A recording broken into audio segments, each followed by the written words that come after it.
Good day, everyone, and welcome to Dr. G's Dandelion Monologues. Today, I would like to invite you to reflect on a topic that might sound heavy, but is nonetheless necessary to pay attention to because it's a universal experience.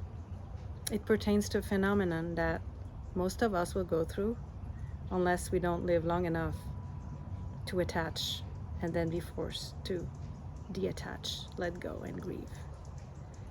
So yes, the topic is grief.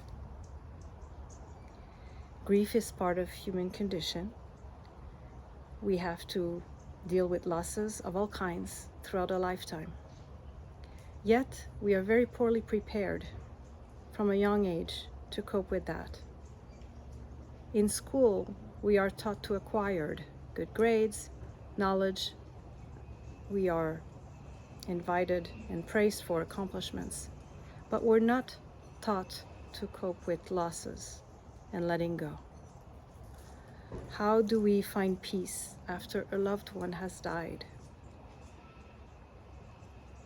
I'm hoping that today you will look at what you've done in the past to deal with sorrow from losing someone or a pet or a dream or a situation, and what has not worked and what are you willing to try? And I have some ideas. First of all, it's important to validate any emotion that comes through you in those difficult times.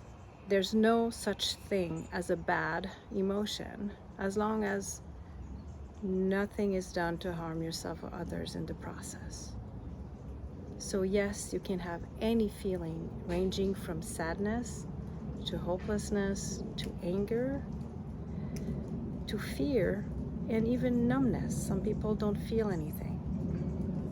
But the latter should be looked at. This stage should be thawed, so to speak, so that the emotions that are associated with the loss can arise and be healed from. As painful as sadness is, it's actually a necessary path to joy.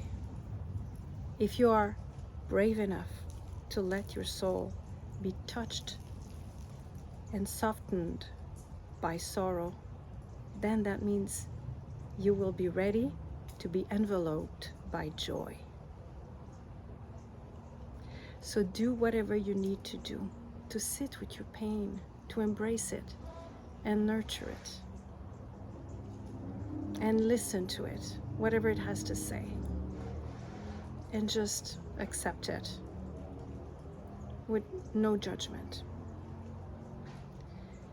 So if this resonates, I hope that you're kind to yourself about all the emotions you've had. And there are some grief processes that are also more challenging. Some of them were prepared for, some others were not, were taken by surprise. And there's a shock that's added to the sadness. It's never easy. And it's always unique because you have your own relationship with a person or a pet that you lost that is like no one else's. Yet, we can come together as a group and honor the memory of someone we all loved and cherished. And that can help with grief. I know for myself that in those times when I was able to have a ritual with family, like a funeral, and where I was able to read something to pay homage to my grandmother, for instance, I felt much better. It was way easier for me to integrate the pain, the loss, the grief. There are other times, though, that I could not attend a funeral because there was a pandemic or I had just given birth to a baby and couldn't fly. And those times I noticed were more difficult for me. I felt a need to reach out to people who had known the person, to share memories in order to heal. And I did eventually, but it took longer. And it can also be interfered with if you hear about the loss later. So there's a delay, and you could not even be there, either in person or in spirit, with the people going through grief in real time. If that is the case, it's never too late to grieve grieve, to do your own ritual. It could be in the form of letter writing. I did write a blog recently to a beloved family member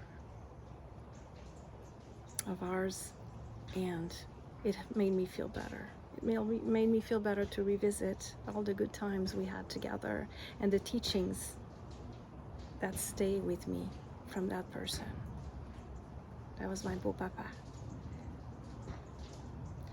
And in this holiday season, in many cultures, it's a time to be merry, joyful, grateful.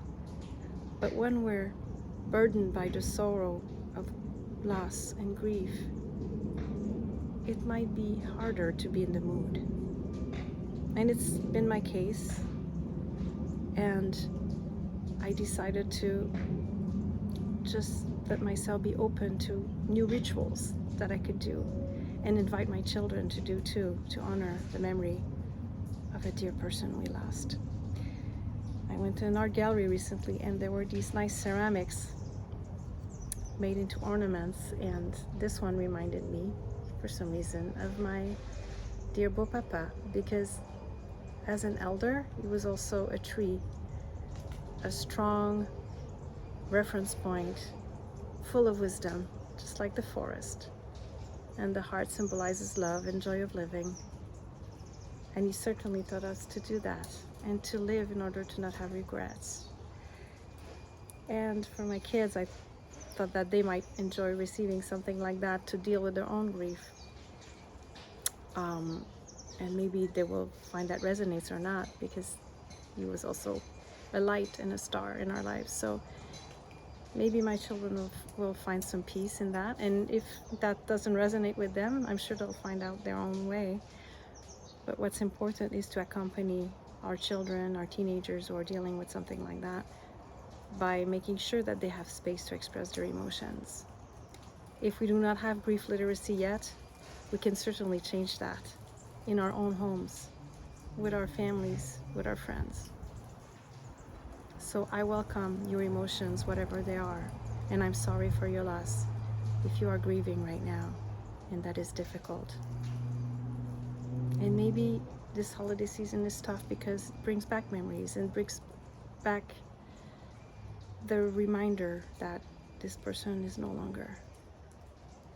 But I am there, and you're not alone. Please know that there's always help available, that you can also write a letter, read it to someone you trust, someone who will understand your feelings without judging them. Again, because this is a universal phenomenon, and we go through this at some point or another. And even if it's not the same packaging of loss or grief, it is usually very similar emotions that we're going through. So if you're feeling, that means you're human, and you can go on and live your dreams, because this is what the deceased one would have liked for themselves and for you. This is your chance. Live the best life that you can have. Be your best self. And live every minute as if these dear loved ones who are no longer were watching every minute. Make them proud, because you're bearing the torch of love in their honor. Thank you for listening, and I wish you peace. Be well. Namaste.